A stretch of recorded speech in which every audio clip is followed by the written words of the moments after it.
Foundation, where we help and care for over 80 non-releasable birds of prey. Much like Eagle Mountain Sanctuary over there, that's the world's largest collection of non-releasable bald eagles, believe it or not. Now, we'll say non-releasable a lot today. All I mean by that is that a vet has seen all these birds individually and determined that they could not survive on their own in the wild anymore, either due to some kind of injury or illness or something we call human imprinting, which we'll talk a little bit about. Now today we're going to take you on a bird's eye view tour across the country, starting out west in the desert, ending up back over here on the East Coast. But before we get started, Grace has to go get our first bird ready, so everybody say bye, Grace. Grace. So, we're not going to have the birds up here on stage today. We're going to bring some down in the crowd for you guys. So, I've got a couple safety precautions just to make sure everyone has a safe and fun time, including our birds. Now, we are going to walk these birds up and down these 4 aisleways as much as possible, so if you can do your best to keep those clear for us. Try not to stand up near us while we're walking by with these birds or walk up and down that same aisleway, because we don't want to frighten these guys for anything. Now, most importantly is food. If you got any food, I know we just had lunchtime, now's the time to tuck it under your seat, cover it up with something, because our birds are trained to fly to food, and they have found out that they really love cinnamon bread. And barbecue and funnel cake and popcorn. If they make it here, these guys will eat it. Now, pictures, videos, totally fine. Take all those. Tag us at AEF Eagles. We love to see it. Let's just leave the flash off for the show. We don't want to shine any bright lights at these guys. We might spook them. Now, if a bird does get spooked or frightened today, they'll probably do what they always do and fly into these rafters somewhere right above our heads. If that's the case, that's fine. We can have their food. They'll come down eventually. They're safe up there. You guys are safe down here, unless you do what most of you just did and look up with your mouth wide open, because these birds are trained, but they're not potty trained. All right, guys? This will go from Dollywood to Splash Country real quick. Now, one last disclaimer that we've had to add to the show this year, which means you know something must have happened. So if any of these wild ducks, these mallards that live out here in Dollywood, decide to flap their way into this theater during the show, those are not my birds. I will be running backstage with my bird. You guys are on your own. Godspeed to you all. Now, all that boring stuff out of the way, who's ready to see some awesome birds? Alright, I mean, you guys did seem pretty excited, but our first show was about half this size, and even still they were louder than that. So we're going to try one more time to make sure these birds know that we are excited for them. So, who's ready to see some awesome birds?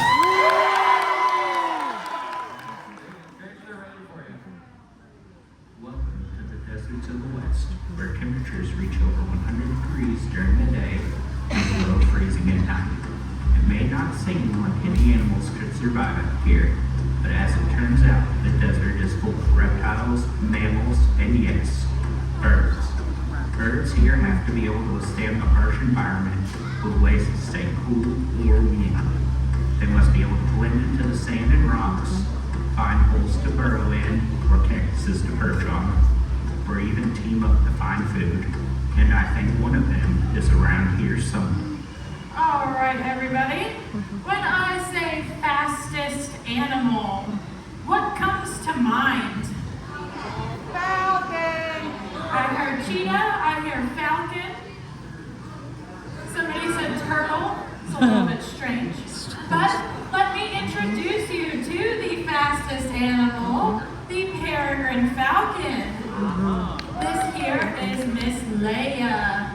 Now, she is showing off those beautiful wings right now. But for those of you who said cheetah, you are not entirely incorrect. Cheetahs are the fastest land animal, being clocked at speeds of up to 70 miles per hour. But the peregrine falcon has been clocked at speeds of over 220 miles per hour. The current record speed of the peregrine falcon is 243 miles per hour. Now, Miss Leia was showing them off her beautiful wings. You will see that these birds are truly built for speed. With these wings, they are incredibly long and tapered, more tapered than any other bird you will see here in our show. She also has this really long, flat, broad tail, which is to help reduce drag. She also has another super cool feature, but I want to ask you guys a question first. Have any of you guys ever stuck your head out of a car window or felt it on one of these roller coasters like it's difficult to catch your breath? Well, peregrine falcons actually have an adaptation to combat that. They have a spiral structure in their nostrils called tubercles, and these help to dissipate the pressure so that they can breathe just as regularly as you and I are right now while traveling over 200 miles per hour. Now, you may also recognize these markings here on Miss Leia's face if you watch any popular sports like football or baseball. Players that don those markings have actually stolen that from the adaptation of the peregrine falcon. These are called mallard marks, and they help to alleviate the amount of sunlight that gets into these birds' eyes while they're out there hunting. Now, I have told you just how fast the peregrine falcon is. Why do you guys think they need to be so fast? What are they hunting for? Mice? Snakes? Birds? Well, that would be our best guess because that is the correct guess. Peregrine falcons do hunt other birds. So you will also see here on Miss Leia these really long, flexible toes. And what wild peregrine falcons will do is they will ball those toes into a nice fist, and they will actually punch other birds right out of the sky. And they can even do a super awesome little backflip, and then they will spread those toes back out. They will act like a baseball mitt, and they will be able to catch those disoriented birds. Now, you may think that I'm going to go on this really, oh, that was so cute. That is called a rouse. Slade just stuck up all of her feathers and shook them all around. That is basically a big stretch for these birds. But you may think that I'm going to go into a really long story about how the peregrine falcon really needs our help, which at one point in time that was entirely true. We used to use a pesticide called DDT, and this pesticide slowly made its way through the food chain into larger raptors. And it would deplete their calcium stores, which is what these birds use to make their eggshells. And then whenever they would go to sit on their eggs to incubate, they would end up crushing those eggs. So finding successful nesting pairs was incredibly rare at one point in time, until the ban of DDT in 1972. The peregrine falcon made an incredible comeback. In 1990, the peregrine falcon came off of the endangered species list, and they have started inhabiting some of our major cities, taking our innovations and using them for their own benefit. Out in the wild, peregrine falcons will nest on rocky cliff faces, but as I said, they've kind of taken over our cities. Does anybody have a guess at what may look like a rocky cliff face to these birds in those cities? Buildings, skyscrapers, those are both correct. Those super tall buildings like skyscrapers. Peregrine falcons started nesting on top of them, and they still do. They also have a pretty great source of food in those cities as well, in the form of pigeons. So, peregrine falcons are not only a conservation success story, they're also a city success story. But now that all of you have gotten a really close-up look at Leia, you may have noticed that she is, in fact, missing an eye. But that is actually not how she came to the American Eagle Foundation. She came because she has a beak malformation. She has a crack in the right side of her beak that cannot be healed. But while she was in the care of vets, they found that she had glaucoma in her eye. So her eye needed to be removed. And now is around the time where people start feeling a little bit bad for her. But I promise you guys, this is one of the most spoiled birds under our care. We even call her, if you're a Star Wars fan, you'll understand where I'm going. But we call her our princess. Because not only is this girl spoiled, she's also picky. So we make sure that she gets her food exactly how she likes it every single day. So what did you guys think of our princess, Miss Leia?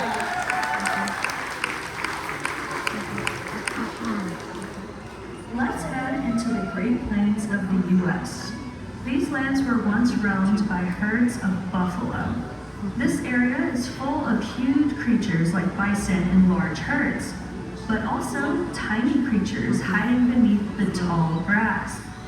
The plains are a great place for birds to find small mammals like rabbits and shrews.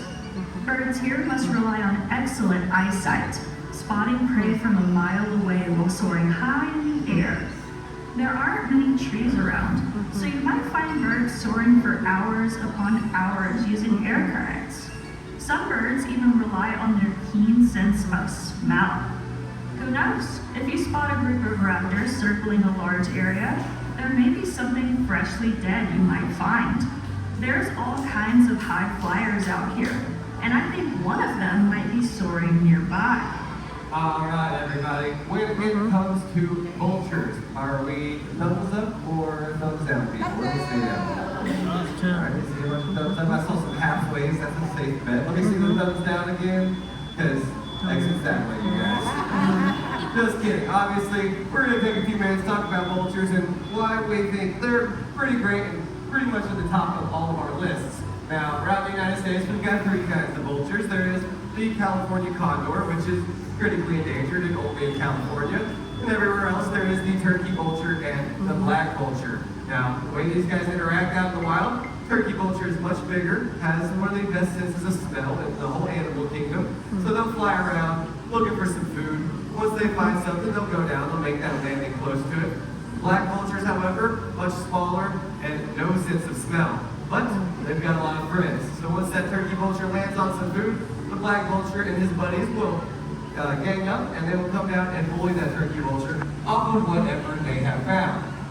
Now, joining us here in just a second is going to be an example of a black vulture. Our young friend, Mr. Bedlam, who is 4 years old, he's going to come out here and he is going to fly over some of your heads real quick. So this is the bird. If it was the time to hide your food, it would be right now. Now this is Mr. Bedlam. So as he's flying back and forth, I want you guys to maybe notice some sounds he may or may not be making. Now, the first one we'll talk about is the sounds he's not making, because these guys don't have any voice boxes or vocal cords or anything like that, so they're not going to make any songs or screeches like the rest of these birds. Now, you might also notice that you can probably hear every flap of this guy's wings, because unlike the other birds, he doesn't need to be silent or sneaky for anything, because everything he's eating is what? Dead, that's right, or carrion as we call it. That's also the reason he's got this beautiful bald head. When he's sticking his head down those carcasses, he doesn't want to pull out a bunch of head feathers covered with blood and guts and goo. So they develop to have these bald heads. If you look down, you'll also see that his legs are that bright white color, which is not the color of his skin. Now, the reason they are white and not that black-gray color is something we all probably relate to a little bit. If you've ever been outside on a hot summer day and you couldn't quite cool down, so you decided the best way to keep yourself cool was to pee on your legs. Alright, it's not just me this time. That is what these vultures are doing. It is called urohydrolysis. And the reason they're doing that is because, unlike us, these guys cannot sweat. So when that leg skin gets too hot and overheated, they'll just dump that cool liquid all over themselves to help cool off. Now, you might also know they've got some of the strongest stomach acid out there in the animal kingdom. So strong that they're not just eating these stinky dead animals out of the world, they're also eating any diseases that those animals have. So if that dead animal had botulism, rabies, anthrax, Ebola, you name it, once the vulture eats it, that is gone out of the world for good. We also know that when things die, they release some gases out into the world, and those gases aren't always good for us or for the environment. So a few years ago, scientists wanted to know just how many of those gases vultures were eating when they were eating these carcasses. They found out that every year, just in the Americas alone, vultures eat about 2 million parts worth of greenhouse gases out of the environment. Now, they're also super smart birds, definitely the smartest birds on our team. They're so smart, they said they've got the average intelligence of about a 4 to 5 year old child. So, like any small child, if you leave them long enough, they will start their own social media accounts. So we're fine. We've got a couple guys at our headquarters down the road. Of course, the turkey vulture on the right side there just turned 40 years old about a month or so ago. He's an old grumpy man. A lot of good videos on there of him attacking whatever's in front of him or trying to untie your shoes. Now, Bash the black vulture on the left side, she's a sweet young girl, still figuring it out, very cute, very playful, a lot of good content there.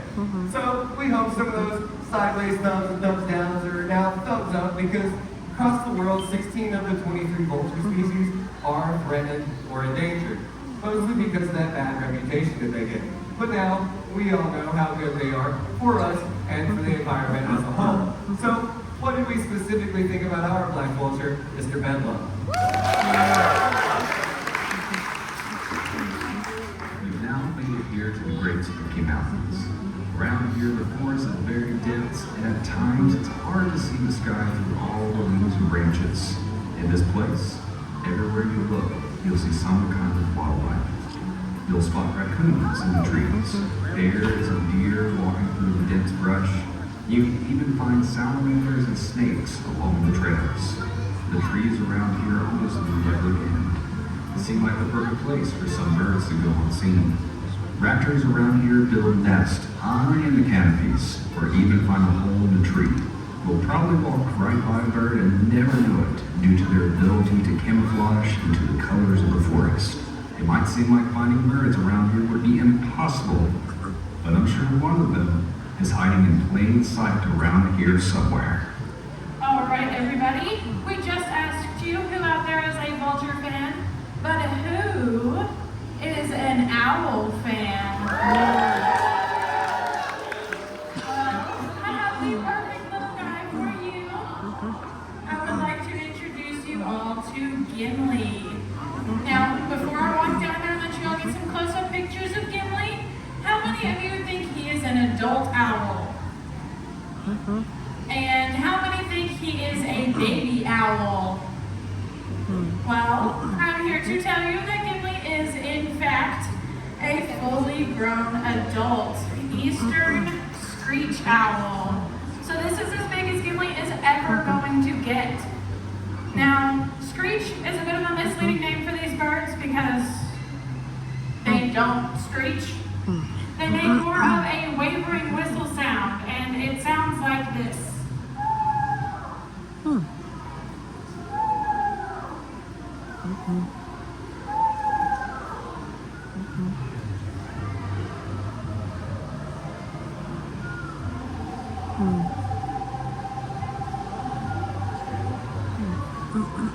Now, as I walk around here with Gimli, you may notice these two feather tufts on the top of his head. These are actually not his ears or horns or anything like that. These are called plumicorns, and they are purely used for camouflage. As you can tell, the eastern screech owl is pretty small, so on the wild they do have some natural predators. And whenever they feel threatened, they will raise those plumicorns nice and tall, tuck their feathers in really tight to their body to make themselves look slender, and close their eyes almost fully shut to blend in with the bark. Now, Gimli here is this incredibly beautiful red color, which us birders call a red phase of an eastern screech owl. We do house another eastern screech owl here, who is a gray phase. These phases just give a little bit of an indication as to where these birds would prefer to be hanging out. There is a third phase, the brown phase. Could you guys take a guess what color that is? Purple. Correct. No, I'm just messing with you guys. It's brown. And they are typically found more further south in the Florida region. But Gimli here, being a red phase, would prefer forests like pine forests to blend in with that red colored bark. Now, the biggest threat that we pose to the eastern screech owl is with our vehicles. An eastern screech owl could be on the side of the road, having a nice little midnight snack, get spooked by our headlights, and fly right out in front of our cars. That is how both of the eastern screech owls that are in our care ended up in our care. Now, Gimli here may look like your typical eastern screech owl, but there are a few tests that they do with these birds to determine if they are releasable or not. And one of those tests is called a live prey test, which is where they dropped a live mouse into Gimli, hoping that the next morning the mouse would be gone. But in Gimli's case, he decided that mice are friends and not food, with the mouse the next morning. So unfortunately, it was determined that Gimli does have brain damage from his collision. But now he lives here, where he gets some free healthcare, free housing, free food, and people like me in town who clean up after him every single day. But if any of you guys out there would like to help out Eastern Screech Owls, if you ever spot an injured raptor, please be sure that you do not pick them up with your bare hands. Even though I know it can be tempting with these little guys, they do still have very sharp talons and a very powerful beak as well. So you want to be sure you use something like a towel, a jacket, a blanket. Right now what I have on my hand is just a basic gardening glove. So even keeping something like that in your car would help you get to the next step with these guys by calling a wildlife rehabilitation center or a vet. Now, the second way that you can help out an Eastern Screech Owl comes with a question beforehand. How many of you would just love to put Gimli in your pocket, in your purse, and take him home and keep him as a pet? Quite a few hands. I heard an astounding no from over here. But congratulations to all of you who just raised your hands. You have won yourself a felony charge. Yay! It is actually illegal to own an Eastern Screech Owl as a pet, but the way that you can help them out is by inviting them to be your new neighbor. Right up there on screen, you will see a QR code, and right beneath that, a replica of a nest box with the exact same QR code. And this will take and show you how to build your very own nest box. Building these nest boxes, you would be providing an Eastern Screech Owl with a home far away from predators, as well as getting some top-notch free pest control from your new little tenants. Eastern Screech Owls will eat mice and insects, even small lizards and spiders, so they will get rid of all of those little creepy crawlies you may have around your property. Now, Gimli here is going to be the smallest bird that you will see here in our show today. So I want you all to take a guess at how much he weighed this morning. You can just shout it out. 1 pound, 10 ounces, 14 ounces. All right, let's do this. Higher or lower than 10 ounces? I heard a little bit of a mix, but I think I heard more lowers, which those of you who said lower would be correct. He does weigh under 10 ounces at a whopping 6 ounces. For comparison, that is about the size of your smartphone in your hand, or a standard baseball. So all of you who raise your hands and said you want yourself a pet Eastern Screech Owl, the way you can do that is go and find yourself a nice baseball, roll that around in some super glue, stick some feathers on it and 2 little googly eyes, try and balance it on your hand like this, and you basically have yourself an Eastern Screech Owl. But what did you guys think of Gimli? Well, we found remains. From the deserts, through the golden fields, to the Great Smoky Mountains themselves. We've traveled across this incredible country, and now we're standing right at its heart, the United States Capitol. This is the place where history is made, where ideas shape the course of our country, and where the American spirit stands tall. From sea to shining sea, we've seen it all. Every beautiful place that birds call home. But even up here, something is still missing.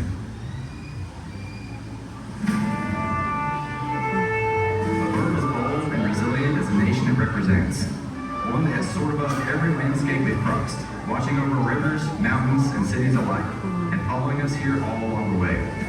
We've journeyed across an entire country, and now, at the heart of it all, it's time to meet the bird that stands as a symbol of everything we've seen and everything we believe in. Get ready to meet the one that started it all, America's national bird, the bald eagle. And it's my pleasure to introduce y'all to Challenger the bald eagle. Now, let me get one thing out of the way so it's not in the back of your mind the whole time, not awkward for everybody. He's not bald, okay? We know, we get it, we promise we're not trying to lie to you guys. As it turns out, bald is just an old English term that meant white-headed that we poorly translated down the line, so technically these guys are bald. But they don't actually get that iconic white head and tail until their 4th to 5th year of life. We will let Mr. Challenger get settled here. He is not going to come off stage today, how about that? So they don't get that white head and tail until their 4th to 5th year of life. Up until that point, they are just this beautiful brown color. all over their body. Now, his story personally, he was born in 1989, making him 36 years